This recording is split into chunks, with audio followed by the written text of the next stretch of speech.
Do you believe people can really change? Or do they just get better at hiding things? My mother told me she wanted to make it right, said she felt terrible about missing my birthday again, and that she wanted to show she cared. And she said it with that gentle voice she uses when she wants the story to sound wholesome. The one that turns other people soft while I sit there remembering every single year this has happened, every candle she never lit, every call she never made. And I knew right then that whatever this apology was supposed to be, it was mostly for herself. She set down two mismatched mugs like this was casual and sweet, one in front of me and one in front of my brother, and she smiled in that way that asks for credit before the test even starts. While he talked about his big promotion party like it was a public service he bravely showed up for, and I heard myself say congratulations, because I am not stupid and I know how this family runs. And then I looked at the mugs and felt something in my gut go quiet, the same way it does when you are about to remember something you wish you could forget. It was not the color or the pattern or any movie kind of clue. It was the fact that before she walked in she had paused at the counter like she was counting beats in her head, and it was the way she set my mug a little closer to me than usual, as if location had meaning today, and that tiny detail, that careful placing of things, hit me with the memory of all the times I have been placed just so, always slightly outside the frame, always the spare seat, the afterthought slice, the text that goes unanswered because something more important came up, and I felt that old dull anger rise in a clean, cold line that for once did not make me shrink. So I laughed, not loud, just enough, and I said something dumb about how I always mix up cups, and while my mother did her we are all laughing face and my brother kept talking about a speech he gave at his party, I slid my hand out, nudged my mug over like an inch, and switch them the way you switch a lane when you know exactly what you are doing, calm and smooth and without asking for permission, and if that sounds petty then fine, except it did not feel petty, it felt like the simplest math problem I had ever solved. I raised what used to be his mug and took a long sip because I am not rehearsing fear in this house anymore, and he picked up what used to be mine and took a few polite swallows while he pretended to listen to me say happy for you in a tone that meant nothing. And my mother watched me over the rim of her glass like a teacher waiting to see who missed the question, only I did not miss it. I turned it around and handed it back. 2 sips later he coughed, and at first it was that small throat clear you ignore when a person has been talking about themselves for too long, and then it became ugly, the kind that makes people stand or freeze because nobody wants to be the one who overreacts.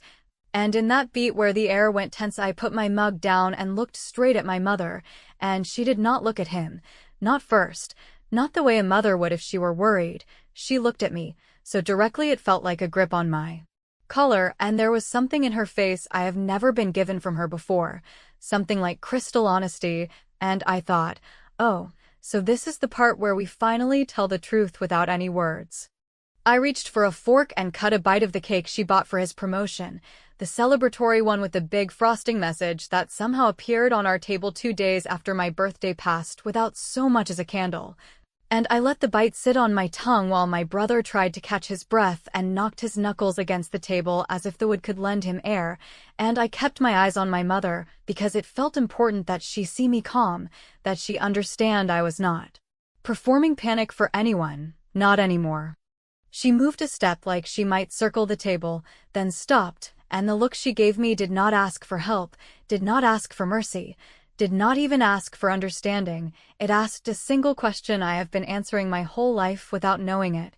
The question of whether I would stay in the role she wrote for me, the apologizer, the fixer, the one who turns crumbs into gratitude, and I let that question hang there while I chewed and waited to see who would break character first. My brother managed to stand and then sat again hard, telling himself he was fine in the voice men use when they have been conditioned to carry everything on their own, and the sound scraped across the room and landed at my mother's feet where she still had not bent toward him. And I watched her make an invisible decision, and I knew it was about more than this moment. It was about the order of this family, and who serves and who gets served and who gets forgiven for sport. I did not move except to take another bite, slow and deliberate, because I wanted to feel the shape of power when it is simple and quiet, and when my mother finally tore her eyes off me and called his name, the voice cracked on the wrong syllable. which would be funny if it were not our lives, and the part of me that still believes in fairness waited to hear her say my name too, even once, as if I mattered in the scene beyond being the person she could offer tea to and cross off the list.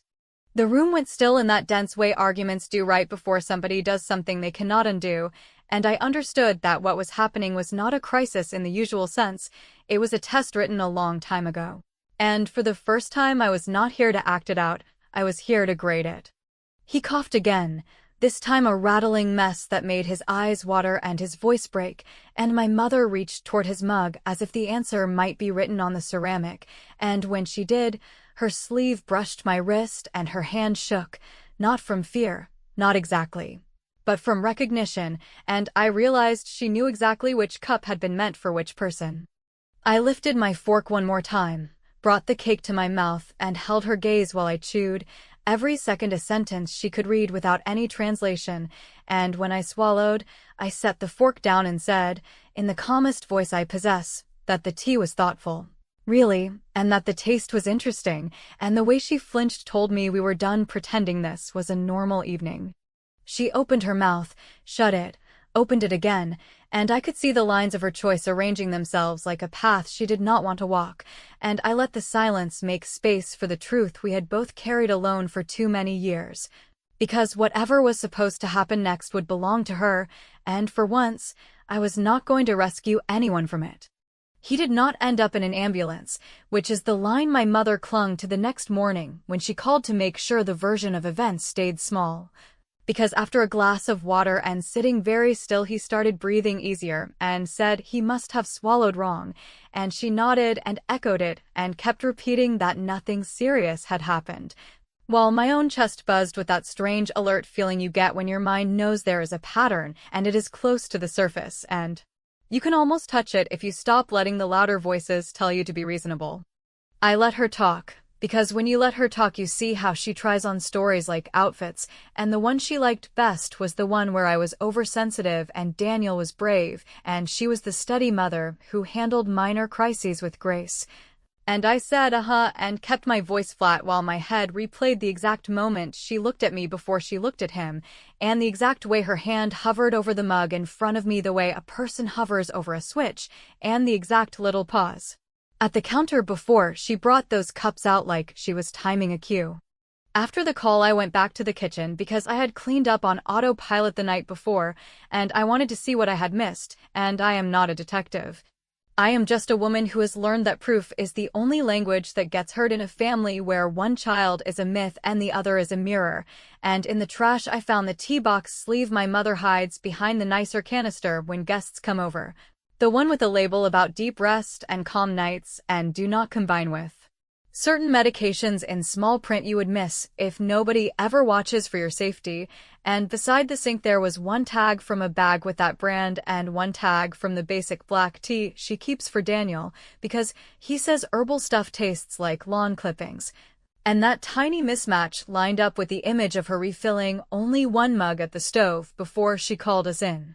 I took a breath that did not fix anything and picked up both tags and placed them on the counter like a timeline, and then I opened the cupboard and saw the cheap honey she buys for baking pushed forward and the glass jar of the strong cough syrup tucked behind it.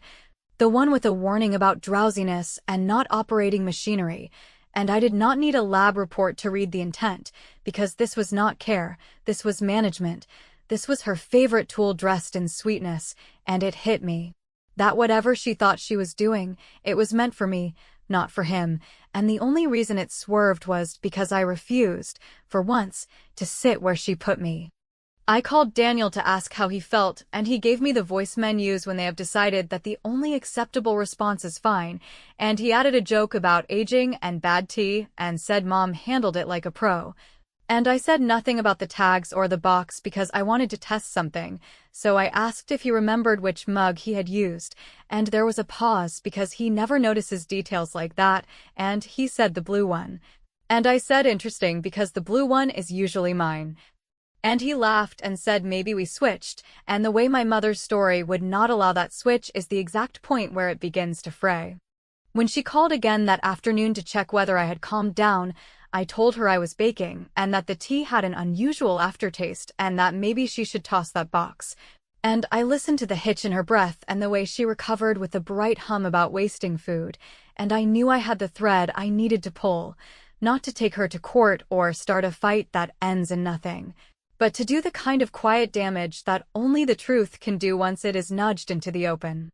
So I did something simple and mean in a way that felt clean, which is a sentence I never thought I would say out loud, but there it is, because I opened the family group chat where she likes to post photos of Daniel's milestones and my recipes with the captions cropped off. And I sent a smiling little note about how grateful I was for last night's tea, and I attached a close shot of the two tea tags side by side on the counter with the box sleeve just visible and the warning about not mixing, with certain medications circled in marker, and I asked the most innocent question I could craft, whether anyone else had noticed that Daniel somehow ended up with my mug since he hates herbal blends, and whether Mom had meant to make two different teas, or if it was just one of those funny mix-ups that happen when you are rushing. Then I put my phone face down and waited, because sometimes the best revenge is not a speech or a scene, it is a question that lands in front of an audience she curated for years, and it makes the story fall apart on its own.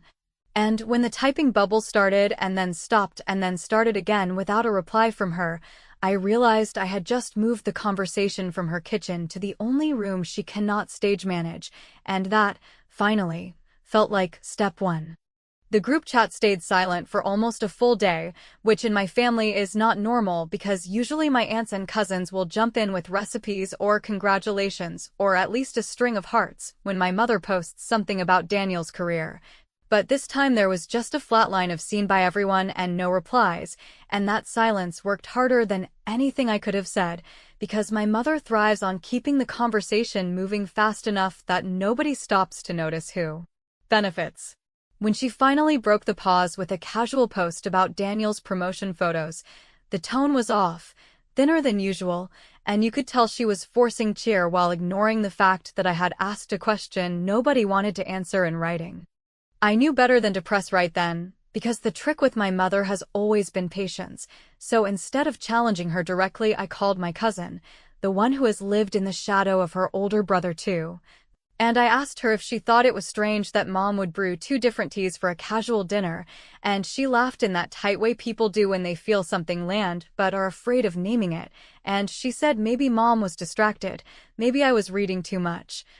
But then she added that it did not surprise her, because my mother always had a way of making me the fragile one, the overreactor, the one who had to explain herself twice while Daniel got credit for showing up once. That small confirmation was enough fuel for me to move forward. The next family dinner was at my aunt's place, and Mom came in carrying her famous pie like nothing had shifted, but I noticed she was quieter than usual, letting Daniel talk about his promotion again. And the room tilted the way it does when everyone is pretending not to notice a wound. I decided right there that if she wanted to act as though nothing had happened, then I would act as though everything had, which meant dropping details into conversations that seemed harmless, but carried weight once repeated outside the room. When Daniel bragged about how much responsibility he had at work, I laughed softly and said I hoped he was being careful, since even simple things like tea could trip him up, and though I played it as a light joke, the side glances told me it had landed deeper.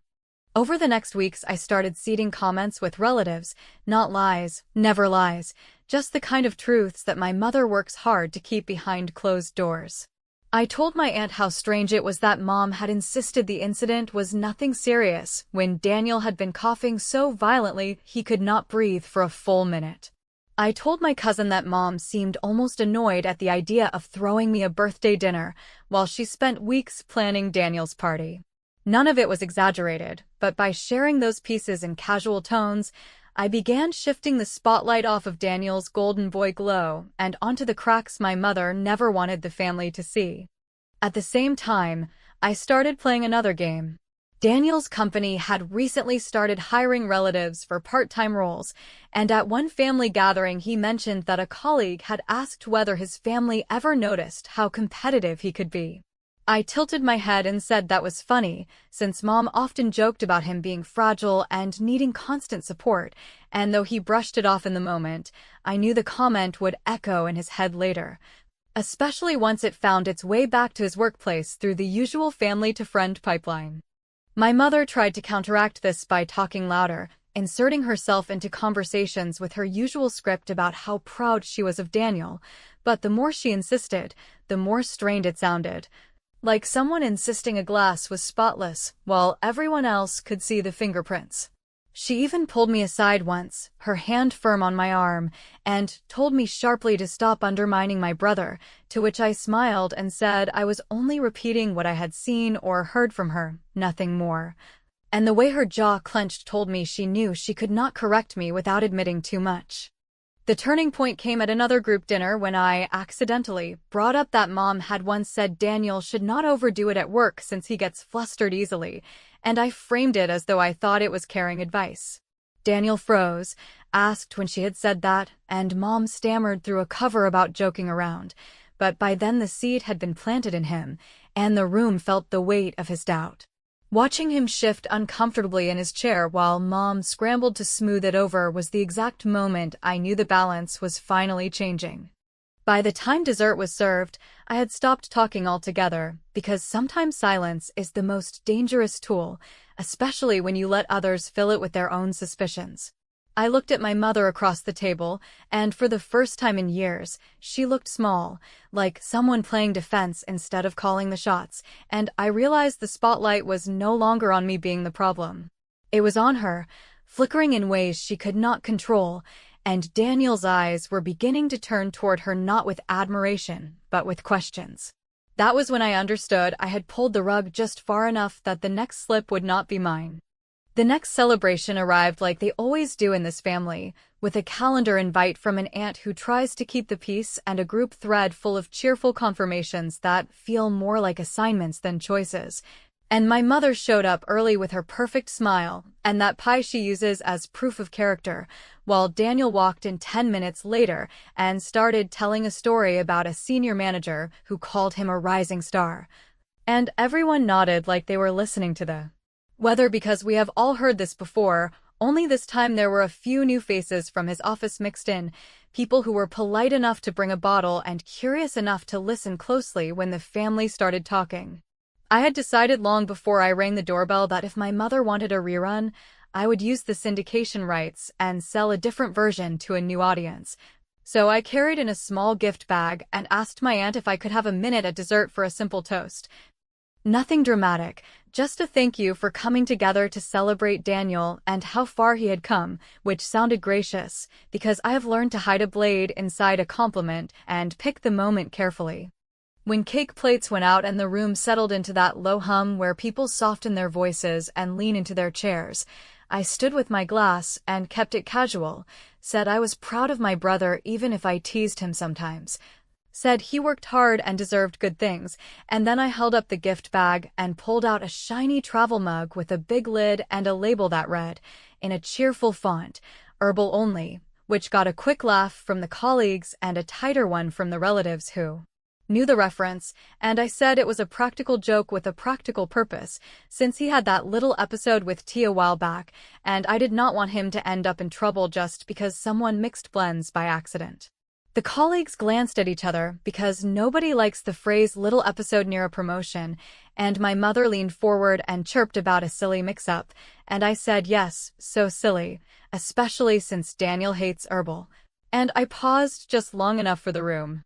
to feel the pause, and then I added that Mom had brewed 2 different teas that night, one of which had a warning about not combining with medications, which was no big deal, of course, just one of those funny things we can all learn from, like reading labels and checking which cup is meant for whom before serving. It would have floated away like a balloon if my mother had laughed and agreed, but she shook her head and said I was mistaken, that she had made 1 tea and we were all being dramatic. And she said it in that firm tone she uses when she shuts a door on a conversation she does not want to have, but the problem with shutting the door in front of an audience is that it makes people wonder what is behind it. One of Daniel's colleagues, a woman with a calm voice, asked lightly whether he had a tendency to get flustered when things go sideways, because she had heard a funny story about a presentation where he lost his place, and before Daniel could deflect, I smiled and said that Mom always jokes about him being sensitive, that she often reminds him not to overdo it because he gets overwhelmed easily, and I said it like I was defending him, like I was giving context, while my mother's mouth tightened at the corners in the way it does when a truth she uses in private has been dragged into daylight and handed to witnesses. Daniel turned to her and asked when exactly she says that, and she tried the old spin about motherly concern, tried to make it sound like she builds him up and only teases lovingly. Except now the colleagues were watching, and so were the aunts who have spent years nodding along, and the mood shifted because everyone knows the difference between teasing and labeling, and once you hear the label you cannot unhear it. I did not say anything else. I just opened my hands and shrugged in that everything is fine way that makes people fill the silence with what they already suspect. And the colleague with the calm voice asked Daniel whether he wanted her to tell the manager that the rumor about him needing support under pressure was just a family joke, and my mother laughed too quickly and said there was no rumor. And Daniel snapped that he did not need anyone managing his narrative, and the room found that brittle edge that comes right before things break. I put the travel mug in front of him like I was closing the bit, and I said it would help if he avoided surprise blends, and then I turned to my mother and asked her to confirm that she does keep 2 tea boxes at her place. One ordinary and one with that caution line, and she said I was imagining things and that I was making a mess out of a non-event. And the word imagining slid across the table like a slap, because it is the word she has used on me since childhood, whenever the facts did not match her preferred version. I saw Daniel's face change with the recognition I have been waiting years to see. He realized that what made him look strong in public required me to be the unreliable one in private, and he did not like that math now that his colleagues were watching him do it. He raised his voice, told her to stop babying him and stop spinning, told her he was not fragile and never had been, and when she tried to interrupt he told her to let him finish, and the family went quiet in a way I have never experienced.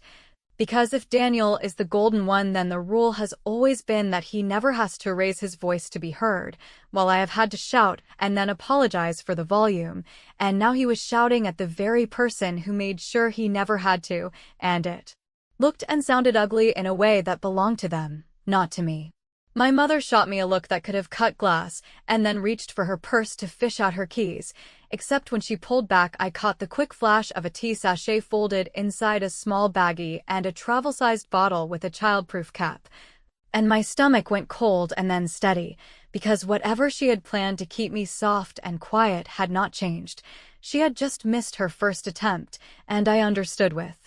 absolute clarity that I was one move away from exposing her completely without saying a hostile word, and that the next move would decide everything. I did not make a scene because that has never worked in this family, and it would have given my mother the performance she knows how to beat.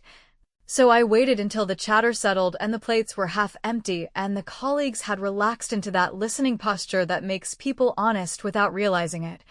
Then I stood and said I wanted to thank everyone for showing up for Daniel and that I had one more small gift to make his life easier, and while I spoke I reached for her purse the way daughters do when they offer to fetch a tissue or a lip balm, a simple gesture that never reads as hostile. And I set the purse gently on the table between us and asked my mother if she minded me borrowing the bag for a second, since I thought I had seen something that belonged with the travel mug. And she said of course with that bright tone she uses when she has not yet decided whether to lie or freeze, and I opened the purse and took out the little baggie with the tea sachet and the travel bottle with the childproof cap and placed both next to the new mug so everyone could see them without my having to describe anything. I kept my voice calm and conversational because the point was not to accuse, the point was to make the room read its own conclusions. So I said that a few nights ago at my mother's house we had a strange moment where Daniel took a couple sips and struggled to catch his breath while I ate cake and watched my mother watch me instead of him. And that later I found 2 different tea tags in the trash and a box sleeve with a warning about mixing with certain medications, and I said that I might be overly cautious, but I thought the safest thing going forward would be for Daniel to have a dedicated mug, especially since he hates herbal blends and does better with plain black tea. And then I looked at my mother and asked if she would like to explain why the herbal sachet and the drowsy syrup were in her purse on the night of his celebration. She smiled the way she does when she thinks she can pivot, tried to say that she carries those things for herself and that the sachet was for sleep and the bottle was old and that I was being dramatic. But the colleague with the calm voice reached over and read the label aloud in a neutral tone that stripped away the charm, talked about not combining with sedatives and being careful around machinery and not serving it to people without warning. And my aunt cleared her throat because in our family we do not read labels out loud unless something has already gone wrong and the room needs a map to the truth. Daniel asked me quietly whether I thought our mother had meant to harm him, and I told him I did not believe that at all and that I did not think she meant to harm me either, not in the dramatic sense, but that I did believe she meant to manage me, to soften my edges, to keep me agreeable when I was not supposed to be, and that if he wanted proof he could ask her which mug she had placed in front of me at that dinner, and why she had brewed 2 different teas, and then I stopped talking because this part had to be her words, not mine. He turned to her and asked exactly that, and the first answer came out wrong because she reached for the old script about forgetful mix-ups and motherly care, and he did not swallow it this time. He pressed for a straight line. And I watched the moment a parent realizes the audience has switched seats, that the golden child is no longer willing to carry the version that keeps everyone comfortable, and she blinked like the light hurt, and then she said the thing she should have said days ago. That she had made the herbal tea for me because I seemed tense and she wanted us to have a quiet evening, and that if Daniel had choked it was because he drank too fast, and she said it like a confession wrapped in justification, and the room heard both parts clearly. I nodded like it was the most understandable thing in the world and thanked her for finally saying it straight, and then I took out my phone and did the one impolite thing I had promised myself I would do if she made me. I opened the family group chat that she treats like a newsletter dedicated to her preferred narratives, and I took a single picture of the table. The travel mug labeled herbal only, the sachet in its plastic, the little bottle with the warning, and our faces reflected in the glass, and I send it without a caption because sometimes an image ends the argument better than a paragraph, and the read receipts rolled in like a tide that does not care about excuses. And for the first time I saw my mother understand that she no longer owned the room or the recap. Daniel put his hand on the mug and said he would keep it at his office as a reminder to read what is in front of him before he swallows, which landed like an apology without the self-punishment. And he told me he had not noticed how often I was labeled for the sake of keeping the peace, and that he hated the way that sounded now that he had heard it out loud. And the colleagues shifted in their seats with that relieved energy people have when the truth finally gets a microphone, and my aunts looked at their plates, because it is hard to admit you cheered for a story that required someone else to be the punchline. My mother tried one last pivot toward hurt, asked if I was happy embarrassing her, asked if this counted as revenge, asked if I understood how cruel it was to paint her as dangerous. And I told her gently that I did not need her to be dangerous for this to be wrong, that I just needed her to accept that what she calls caring is control dressed in comfort, and that I am done drinking anything I do not choose for myself. And I said it without heat because I wanted the line to sit in the air like a boundary instead of a weapon, and when she reached for the purse I moved it toward her and let it go because the fight was over and the scoreboard had already updated without shouting. I cut a slice of cake that was supposed to be a tribute to my brother's future and took a slow bite while everyone sat in the new quiet. And I let the taste settle while my mother gathered her things and my brother told the colleague with the calm voice that he would follow up about the rumor and make sure the story at work matched the facts. And nobody told me to apologize for the timing or the tone because it finally hit them that I had not invented anything, I had just refused to be arranged. When I finished the bite I set down the fork and felt nothing dramatic, no rush, no triumph anthem, just the steady relief of a plan that was simple and clean and undeniable, the kind that does not need permission to be true. And I looked at my mother and saw the smallest flicker of recognition that the game she ran for years had been mapped and solved by the person she counted on to look away, and I did not say another word because I did not need to. I had already said everything that mattered when I switched the mugs and decided to let the truth do the heavy lifting while I ate my cake.